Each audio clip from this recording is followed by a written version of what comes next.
Vamos conversar sobre as emoções. Aquele vídeo que eu postei no meu Instagram, falando sobre como eu lidava com as emoções com meu filho mais velho, de 7 anos, trouxe algumas reverberações muito legais, vários comentários vieram a partir do vídeo, e eu achei que seria legal compartilhar com vocês um passo a passo que eu sigo mais ou menos a partir de vários estudos que eu fiz, né, ao longo desses anos. Meu filho mais velho tem 7 anos e quando ele nasceu eu entendi que eu não queria propagar o ciclo de violência, né, que a gente vem sendo criado há muito tempo. Então, quando uma criança não faz o que a gente espera, eu não queria fazer o caminho de castrar essa criança, de bater, de usar violência física ou verbal. Então, eu comecei a estudar aspectos do desenvolvimento emocional, da comunicação não violenta, para entender como que isso ia acontecer, né? Como que eu ia fazer e como que eu ia, a partir da minha experiência, conseguir aplicar isso com uma criança que ainda não tinha esse repertório do que eram as emoções, quais eram os nomes, como elas aconteciam, e tentando sair um pouco do lugar de castração, do que é aceitável e do que não é aceitável, mas de um lugar de como ser verdadeiro e ser genuíno também, ao lidar, e compassivo, né, ao lidar com as nossas emoções. Então, emoções que não são socialmente aceitas, especialmente como a raiva e a tristeza, como eu poderia fazer meus filhos entenderem que tudo bem eles sentirem isso, mas que o que eles faziam com isso era também muito importante, talvez mais importante, né? Para que a gente conseguisse transformar as emoções e crescer com as reações às coisas que aconteciam com a gente.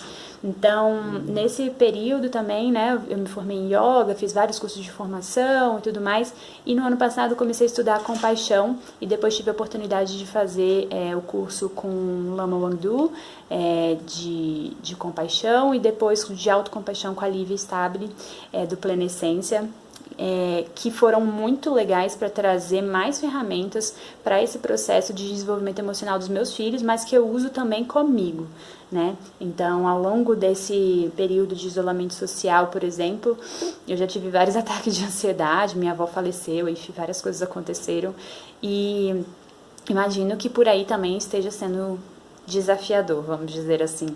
E esse passo a passo é um lugar de ancoramento. Eu sinto que quando a gente tem uma estrutura, mais ou menos assim, naqueles momentos de desafio, se a gente tem um lugar pra gente ir com tipo um mapa do tesouro, a gente consegue um pouquinho de chão em um momento onde as coisas parecem um pouco confusas demais.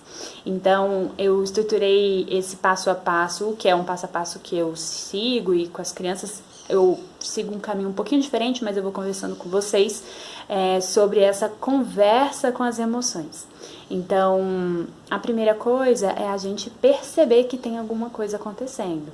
Então, se você já teve algum ataque de ansiedade, ataque de pânico, você sabe que muitas vezes a gente já está lá no meio do processo do ataque, né, assim, e super identificado com as sensações. Então, se a gente está tendo taquicardia, a gente acha que a gente vai morrer. Se a gente tá tendo dormência no corpo, a gente acha que a gente vai morrer, né? Então, tem várias coisas que acontecem num ataque de ansiedade que muito antes dele chegar nesse pico, né, como se fosse uma onda, né? Chega um pico que é um lugar horrível e depois vai melhorando.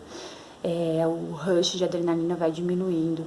Mas se a gente consegue identificar antes da gente chegar nesse pico, a gente consegue ter algum tipo de autorregulação para sobreviver mesmo, assim, estratégia de sobrevivência e de autorregulação, que são super importantes para a gente ter um pouquinho de qualidade de vida e aprender a lidar com essas sombras internas, né? Esses gatilhos. Então, a primeira coisa é perceber. Só que não perceber no momento que a gente já está super identificado com as emoções, mas perceber naquele momento assim antes, assim, sentir um pequeno rush de adrenalina, sentir que o coração tá pesado, que tem um nó na garganta.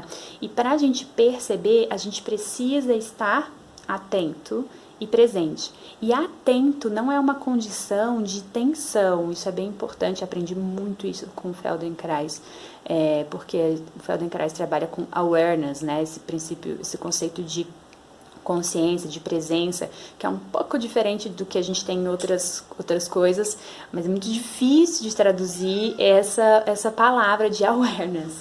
Então, awareness, né, esse lugar de você estar ali atento. Então, a gente está atento na vida cotidiana. E por isso que a gente pratica meditação, yoga, tai chi chuan, sei lá o que você vai fazer, prática budista, rezar o terço. Eu não sei o que vai fazer sentido para você, mas esse treino que a gente tem nesses momentos, né, são momentos de treino para a gente levar isso, construir os caminhos neuronais para a gente levar isso para a vida cotidiana. Então, essa condição de perceber vai exigir um treino. E aí, se você não tem nenhuma prática de trazer essa conexão com o seu corpo e com a sua presença, sugiro fortemente que você se engaje em começar alguma coisa. A meditação, dança, Feldenkrais, yoga, tai chi chuan, tem milhares de ferramentas possíveis. Você precisa encontrar o que é gostoso para você fazer, né? Encontrar o prazer também na atividade vai ser importante, não é porque eu tô dizendo que você tem que fazer o que eu tô dizendo. Você é a melhor pessoa para dizer sobre você. Isso é autorresponsabilidade e isso é empoderamento. Então, veja o que faz sentido para você. Então, primeiro passo, perceber. Percebi que tem alguma coisa ali esquisita, tem alguma coisa me mostrando que alguma coisa está em desordem. Beleza, percebi. Tá, e aí o que eu vou fazer em relação a isso? Então, a primeira coisa é perceber, e aí a gente vai como se fosse bater na porta. Aí a gente bate na porta assim, tipo, o que será que tem aí? Mas com um olhar ainda de curiosidade, sem querer abrir muito, vasculhar. Então, ok, o que será que tem aí? Se eu olhar, fechar os olhos e ir para a sensação, o que eu sinto? Será que é um nó? Será que é um peso, uma expansão, uma agulha, um formigamento, uma dormência, se eu sinto quente, frio? Então a gente percebeu, depois a gente vai ver com um olhar curioso, assim, sem julgamento, um olhar curioso mesmo. O que é isso? E aí a gente vai para esse lugar que é como se a gente fosse abrindo a porta e fosse dando contornos. Então, ok, tem alguma coisa aqui esquisita, eu vou ver o que é isso, o que é isso, o que está acontecendo aqui dentro, deixa eu ver. Aí eu começo a ver, sentir, dar contornos para a sensação, começo a investigar isso, então vou percebendo, tá, aonde que isso está no meu corpo? Corporificar a emoção é super importante, super. Eu super subestimei isso ao longo de muito tempo e usava isso muito mais com as crianças, porque eles não tinham repertório de nomes para as emoções, né? Então, aonde que você está sentindo isso? É na garganta, nananã? Porque não tinha como falar, é raiva que você está sentindo? Eles não entendiam, tipo, raiva, caguei, entendeu?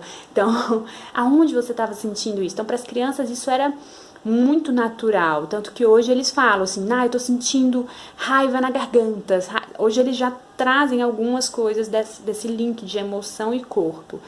E aí eu demorei um tempo a usar isso assim, mais automaticamente comigo, mas percebo hoje como é essencial. Então, voltar pro simples, sabe? Então, não é trazer já isso é tristeza. Não. Traz o olhar de uma criança como se você estivesse abrindo um pacote bem delicado. Então, você está abrindo lá, você abriu essa porta e você está olhando, tá, isso aqui é uma sensação de peso, isso aqui é uma sensação de frio, isso aqui é uma sensação de peso, frio, cinza, quadrado, pontudo, tem espinhos, e aonde que isso está acontecendo no seu corpo, claro, né? Então, primeiro você identifica onde. Tá no coração, tá na garganta. Eu vou usar o exemplo da garganta, que é um exemplo, uma coisa que acontece bastante, que eu ouço bastante nos grupos que eu conduzo. Então, na garganta, tô sentindo na garganta. O que você tá sentindo na garganta? Tô sentindo um peso, tá? Como se fosse um bloqueio, uma coisa fechada, uma coisa meio pesada, meio assim, lisa. Então, esses contornos, eles vão trazer. Se você quiser, você pode desenhar. Com as crianças, às vezes, eu uso essa ferramenta de trazer tanto para a materialização que eles vão desenhar isso. Mas eu não uso isso, assim, quase nunca. Então, tá, tô sentindo isso, beleza.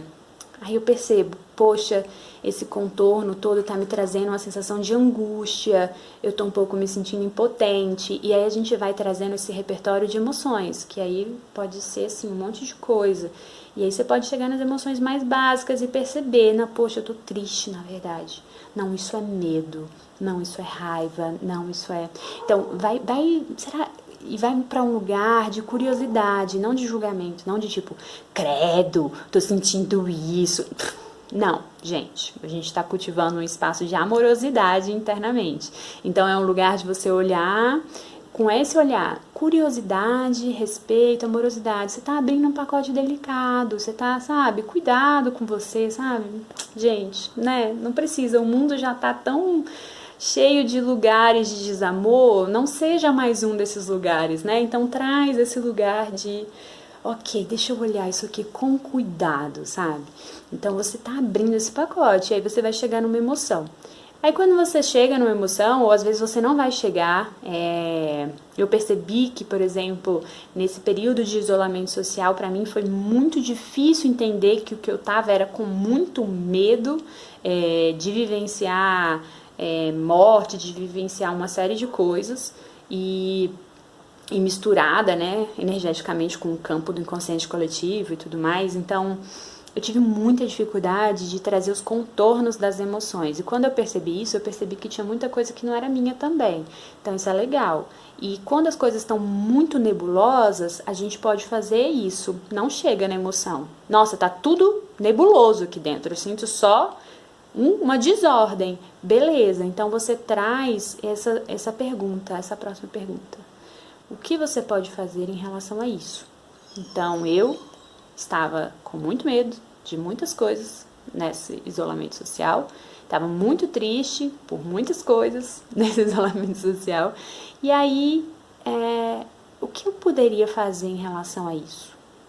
Então, eu não vou quebrar o isolamento social, mas eu poderia ligar para alguém, para chorar, para conversar, para falar que eu não estava bem. E o que eu poderia fazer para me acolher? Fazer um compromisso. Então, eu fiz um compromisso comigo. Bom, isso aqui eu não posso controlar, essa situação eu não posso controlar. Mas eu posso fazer um compromisso comigo, eu vou dançar todo dia. Vou dançar todo dia. Vou botar aqui os vídeos da Galen Hooks, que é a minha coreógrafa preferida, e vou tentar dançar igual a ela. É isso, entendeu? Tipo, uma coisa que eu nem preciso pensar, eu vou só, tipo, brincar desse lugar. Então, foi uma ferramenta que eu usei a partir desse refinamento. Eu cheguei nessa ação, percebi e entendi o que eu precisava fazer comigo para mudar a situação. Porque tem uma parte dessa situação que eu não vou conseguir mudar, mas como eu vou lidar com essa sensação de impotência, tristeza e medo, vai fazer toda a diferença para olhar para isso aqui de um lugar um pouco mais lúcido, com um pouco mais de sabedoria. Então, conversar com as emoções não é simplesmente entrar no lugar, tô triste, nossa, eu tô triste, sabe? A compaixão, ela é um lugar de atitude, de ação, assim, não é um lugar de autocomplacência, a gente costuma confundir. Então não é um lugar de vitimização, mas é um lugar de, puxa, eu tô triste, que chato, né? Eu tô triste. Eu tô triste. E é isso aí, amigos. Tô triste, eu quero ficar assistindo Outlander 2 semanas imersas com o Sam Heughan lá, maravilhoso, entendeu? Então, tá, quero. Então, vou ficar 2 semanas se eu puder fazer isso, se isso não for gerar sofrimento para outros seres e nem para mim. Então, tem esse lugar de você agir diante da sensação. Eu tô com raiva, beleza, velho, eu vou fazer 20 mil abdominais, eu vou pular que nem uma louca, eu vou botar um rock e vou sair batendo no sofá. Eu não sei o que você vai fazer, gente, mas a gente precisa se livrar do lugar de castração e ser verdadeiro e amoroso com a gente, porque esse espaço a gente convive 24 horas por dia, 7 dias por semana, e ele é importante estar bem arrumadinho, bem organizadinho, bem, sabe, cheio de coisinhas que você gosta, porque é onde você tá morando agora. E então a potência disso reverberar ao redor de você também é gigantesca, porque você é um ser divino, né? Você tem um poder criador, você tem toda a energia e as capacidades para fazer isso agora. E eu entendo perfeitamente que este momento é muito difícil. Eu não estou falando de um lugar de positividade tóxica, isso é muito importante. Eu estou falando sobre ser verdadeira com você. Eu já tive 40 milhões de ataques de ansiedade ao longo desse isolamento social. E pedi ajuda, e fui para as minhas ferramentas, para as minhas terapias, para os meus amigos, eu fui usando todas as ferramentas que eu tinha, para não ficar no lugar que eu sei que pode me levar para um lugar bem difícil de sair depois. Então, esse vídeo, a ideia é dar esse passo a passo para que você consiga cultivar esse espaço de amorosidade e de autenticidade dentro de você, sabe? Nesse compromisso de ser verdadeira com você agora, sobre o que você está sentindo, como você está sentindo e o que fazer em relação a isso. E obviamente que esse passo a passo ele não substitui um apoio de um profissional de terapia, né? Um terapeuta, um psicólogo, enfim. Mas é uma ferramenta muito importante para a gente lidar com as coisas que estão acontecendo aí, ok? Então, só relembrando os passos, a gente percebe, a gente bate na porta e cultiva o olhar curioso, o que está acontecendo aí, aonde que isso está acontecendo no corpo, a gente refina, traz o detalhamento, olha, isso aqui tem essas e essas e essas e essas características, e aí a gente vai tentando aprofundar para trazer um elemento, isso me lembra tristeza, isso me lembra raiva, e se a gente não conseguir trazer esse contorno da emoção, do nome específico, não tem problema, a gente percebe esse lugar e a gente se acolhe e pensa, ok, isso é uma coisa que eu posso mudar ou não. Então, o que parte dessa coisa eu não posso mudar. Então, sei lá, um relacionamento que acabou, essa própria situação, alguém que faleceu, eu passei por isso em meio a essa pandemia, muito difícil, assim. Então, é um lugar que a gente vai olhar, é um lugar de dor, entendeu? Mas a gente vai fazer alguma coisa sobre aquilo para que a gente consiga reencontrar um lugar de equilíbrio, um lugar de, sabe? Um lugar de alívio. Acho que esse lugar é super importante. É isso, gente. Espero que a amorosidade que eu consegui, que eu intencionei fazer esse vídeo chegue até você e te relembre desse lugar de amorosidade em você também e que possa beneficiar a muitos seres, que os méritos sejam para o encontro da felicidade de todos os seres e o alívio do sofrimento de todos os seres. Até a próxima!